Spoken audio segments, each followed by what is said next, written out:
నమస్తే అన్న, మీ పేరు? హరి. హరి గారు ఏం చేస్తుంటారు సార్ మీరు? వ్యవసాయం చేస్తాం సార్ మీది ఏ ఊరు సార్, ఏ నియోజకవర్గం మీకు? మరొకటి ఒకటే కాలనీ కుడేరు మండలం ఓకే ఉరుకొండ వర్గం. ఓకే సార్, రాష్ట్రంలో ఎన్నికలు రాబోతున్నాయి. 5 ఏళ్ళుగా జగన్మోహన్ రెడ్డి గారి ప్రభుత్వం చూశారు మీరు. రాబోయే ఎన్నికల్లో ఏ ప్రభుత్వం అధికారంలోకి వస్తే రాష్ట్ర అభివృద్ధి బాగుంటుందని మీరు భావిస్తున్నారు? టీడీపీ వస్తే బాగా చేస్తారు. ఎందుకని సార్ టీడీపీ వస్తే బాగా చేస్తారంటారు? ఈ 5 సంవత్సరాలు బాగాలేదు మీకు? ఏం చేసినాడు అయితే ఏం చేయలేదు కదా. ఏం చేయకపోవడం ఏంటి సార్? పథకాలు ఇచ్చాడు, 90% హామీలు అమలు చేశాడు. ఏం పథకాలు ఇచ్చాడు అట్లాంటివి? రైతుకి ఏం ఇచ్చినాడు? రైతుకి ఏం 3,000 ఇస్తే ఇంటికి 6,000 ఇచ్చినాడు. 6,000 ఏమవుతుంది? ఓ 103 కూడా రాదు వాళ్ళు ఇచ్చే 100 మూటలకి. ఓ మూట వచ్చి 15,000 పెంచుతున్నారు. 2 మూట 100 మూటలు గిట్టుబాటు ధరలు లేవు. ఓకే, అది కాదు సార్, మీకు అప్పుడులో ఇన్పుట్ సబ్సిడీలు కానీ, క్రాప్ లోన్లు కానీ, ఇన్సూరెన్స్లు కానీ వచ్చాడు. ఇన్పుట్ సబ్సిడీ రాలేదు సార్ మాకు. ఇన్పుట్ సబ్సిడీ అయినా పర్లేదు మాకు అసలు. రైతు బీమా అనేది చెప్తే 2,000 పడుతుంది, అంత తింటి పడు. 2,000 6,000 సంవత్సరానికి 6,000 పడుతుంది. మద్యపాన నిషేధం మీద మీ అభిప్రాయం ఏంటి? ముందు మీద మీ అభిప్రాయం ఏం ముందు? మద్యపానం డ్రింక్ ఇప్పుడు మద్యపాన నిషేధం చేస్తున్నాడు కదా. చేసేది ఇంకా పెంచుకుంటున్నాడు, బాగా ఆదాయం పెంచుకుంటున్నాడు. ఇంకేం పెంచుతున్నారు? ఇంకా పోతా అని చెప్పి ఇంకా ఎక్కువ అయిపోయింది. ఈ ప్రభుత్వం అయితే మీకేం నచ్చలేదు సార్. మరి మీ నియోజకవర్గంలో విశ్వేశ్వర రెడ్డి గారు అలానే పయ్యావుల కేశవ్ గారు పోటీ చేస్తున్నారు. ఇద్దరిలో ఎవరు మేలని భావిస్తున్నారు సార్? పయ్యావుల కోసం మేలు. ఓకే, ఎందుకని సార్ పయ్యావుల కేశవ్ ఎందుకని మేలు అంటారు? మా ఊర్లో బాగా పని చేసినాడు కదా. ఇప్పటికి విశ్వేశ్వర రెడ్డి వరకు వచ్చింది కూడా లేదు మా ఊర్లోకి. ఓకే, నమస్తే సార్, మీ పేరండి? పేరు ఎరిస్వామి అండి.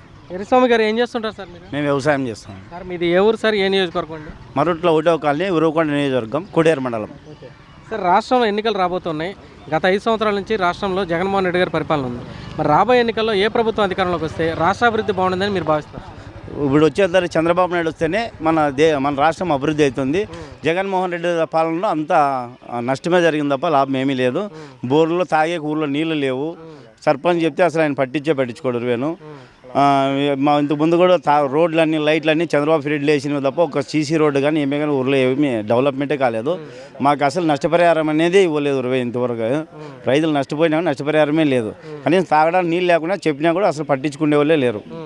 విషయం ఏం సార్, పథకాలు ఇస్తున్నాడు, అన్నీ బాగా చేస్తున్నాడు కదా, మీరు ఎందుకు ఇట్లా మాట్లాడుతున్నారు? పథకాలు ఏం లేదు. కొంతమంది 10 మందికి వస్తే 100 మందికి రాలేదు పథకాలు. 90 ఓన్లీ 100 మందిలో 10 మందికి మాత్రమే పథకాలు వస్తున్నాయి తప్ప వేరే ఏమీ ఇవ్వలేదు. అసలు మీకు వేరుశనగకాయ ఎండిపోతుంటే మిరప చెట్లు రైతులకు వేసినారు తప్ప తోటని వాళ్ళకి వేరుశనగకి 800 రూపాయలు ఇచ్చినారు ఒక ఎకరాకి. అదే మిరప చెట్టుకి ఎకరాకి 40,000 ఇచ్చినారు పంట పండిన వాళ్ళకి. ఎండిపోయిన వాళ్ళకి చెనక్కాయ ఎండిపోయిన వాళ్ళకి ఏమీ 800 ఇచ్చినారు ఒక ఎకరాకి. సార్ మరి ఎలా ఉంది సార్ ఇప్పుడు జగన్మోహన్ రెడ్డి గారి హయాంలో మీ ప్రాంతంలో నీటి ఎద్దడి ఉంది, తీవ్రమైన కరువు ప్రాంతం ఇది. మరి అంతకుముందు అందరినీ కాలువ ద్వారా కూడా నీళ్ళు ఇచ్చినట్టుగా తెలుస్తుంది. మరి ఈ ప్రభుత్వం ఏమైనా చేసినారు? పయ్యావుల కేశవ్ వచ్చినప్పుడు టీడీపీ ప్రభుత్వం చంద్రబాబు నాయుడు ఉన్నప్పుడు నీళ్ళు చెరువులు కానీ వద్దనేటట్టు ఇచ్చినారు. ఇప్పుడు ఒక చెరువులో ఒక చుక్క నీళ్ళు కూడా లేవు.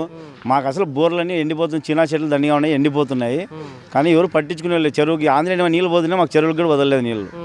ఏం సార్ మరి ఆ నీళ్ళని ఎట్టిపోతున్నాయండి? ఎక్కడ పోతున్నాయో ఆయనకే తెలుసాలండి. అక్కడెక్కడ జీడిపల్లి నుంచి అక్కడెక్కడ ప్రాజెక్ట్ అంటారు, ఎక్కడ పోతున్నాయి అనేది కూడా తెలియదు మాకైతే. అక్కడ వాళ్ళు పులివెందుల సైడ్ తీసుకుపోతున్నారు తప్ప ఇక్కడైతే నీళ్ళే లేవు. మాకు దగ్గర ఉన్నా కూడా కాళ్ళకు వాటర్కి ఇబ్బంది అయిపోతుంది చాలా. సార్ మరి మీ అనంతపురం జిల్లాలోనే చంద్రబాబు నాయుడు గారి హయాంలో కియా లాంటి ఫ్యాక్టరీలు తీసుకొచ్చారు. మరి ఈ ప్రభుత్వంలో కొత్తగా ఏమన్నా ఉద్యోగాలు తీసుకురావడం కానీ, పరిశ్రమలు రావడం కానీ ఏమన్నా ఉందా? ఒక్క పరిశ్రమ రాలేదు. ఉండే పరిశ్రమలన్నీ వెళ్ళిపోయినాయి. జాకీ అన్ని కియా దగ్గర జాకీ పరిశ్రమలు అన్ని 24 పరిశ్రమలు వచ్చింటే అన్నీ తరలిపోయినాయి. కనీసం మా ఊర్లో ఏదైనా ఇప్పుడు కనీసం బస్సు సౌకర్యం కూడా సరిగా లేదు. దాన్ని అడిగితే కూడా ఎవరు పట్టించుకునే వాళ్ళే లేరు అసలు. ఈ చంద్రబాబు నాయుడు వస్తేనే డెవలప్ అవుతుంది తప్ప ఈ జగన్మోహన్ రెడ్డి వస్తే డెవలప్ అనేది కాదే. రాష్ట్రం చాలా ఇప్పటికీ 25 ఏళ్ళు వెనక్కిపోయింది రాష్ట్రం.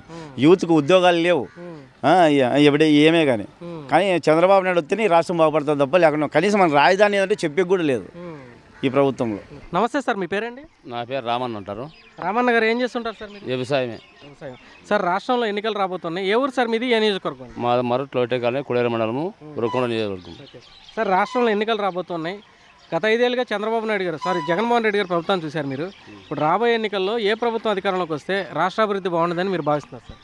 తెలుగుదేశం వస్తే బాగుంటుంది. మళ్ళీ జగన్ వచ్చినాకో మా భూములే కానీ అణవారు చేసుకొని పెడతాడు. ఎందుకని సార్, ఎందుకు అనిపించింది మీకు అట్లా? ఇప్పుడు భూములు కొలిపితే ఆయన ఫోటో ఎత్తున్నాడు జగన్.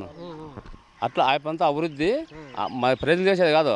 ఆయన కోట్లు లావు చేస్తుండే తప్ప ప్రజలు చేసే మాత్రం ఏమీ లేదు, అంతే.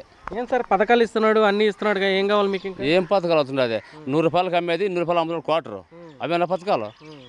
ఏం అమ్మఒడి ఇస్తున్నాడు, ఆసరా పథకం ఇస్తున్నాడు, 15,000 వేస్తున్నాడు. 10,000 ఇంటికి వస్తున్నాడు. 18,000 2 వాటలు వేసినాడు. ఫస్ట్ సంవత్సరం వేయలేదు. ఇప్పుడు ఎన్నికల్లో ఆ బటన్ నొక్కినా ఉరుకోడు చెప్పి 3 నెలల ముందు ఆ బటన్ ఫెయిల్ అయిపోయింది. 2 వాటలు వేసినాడు 18,000. అంతే వేసిండేది. అవే 18,000 5 ఏళ్ళకి 2 వాటలు వేసినాడు. సార్ మరి మీకు ఇక్కడ ఎక్కువగా ఇన్పుట్ సబ్సిడీలు, క్రాప్ లోన్లు, ఇన్సూరెన్స్లు వస్తూ ఉండేవి, అవి వచ్చినాయి సార్? సంవత్సరానికి మోడీ 2,000 ఎత్తే ఎప్ప 2,000 ఎత్తా 3,000 ఎత్తాడా అంతే రైతుకి వేసేది. ఓ 100 మూట రాదు. ఓ 100 మూట కానీ రాదు. అదే పరిపాలన అంతా అదే పరిపాలన చేసినది. సార్ మరి మీ నియోజకవర్గం పరిస్థితి ఇక్కడైతే నీటి ఎద్దడి బాగా ఉంది. నీళ్ళు తాగేకే లేవు. ఈ ఊరు సమస్య. ముందు 5 ఏళ్ళలో ఈ గ్రామానికి ఎంత ఉపయోగం చేసినాకుండా పైన ప్రభుత్వం ఉంది కాబట్టి ఇప్పట్లో ఈ ఊర్లోకి వచ్చి 50 రోడ్డు వేసిండేది లేదు. ఊర్లో నీళ్ళు పట్టిన వాళ్ళు, లైట్లు పట్టించిన వాళ్ళు లేరు. ఊరు లేరు. మరి ఇక్కడ ఎవరు గెలుస్తారు అనుకున్నాయి సార్? పయ్యవల కేశవ్ గారు, విశ్వేశ్వర రెడ్డి గారు? ఈ స్పేస్ రోడ్డు వస్తే ఇంకా ఏంది ఉండదు. ఇంకా మళ్ళా గుండెలు పట్టుకోవాల్సిందే. ఇంకా ఇప్పుడు పేవాల కేసుకు వెళ్తాడు, అభివృద్ధి మళ్ళీ అవుతుంది.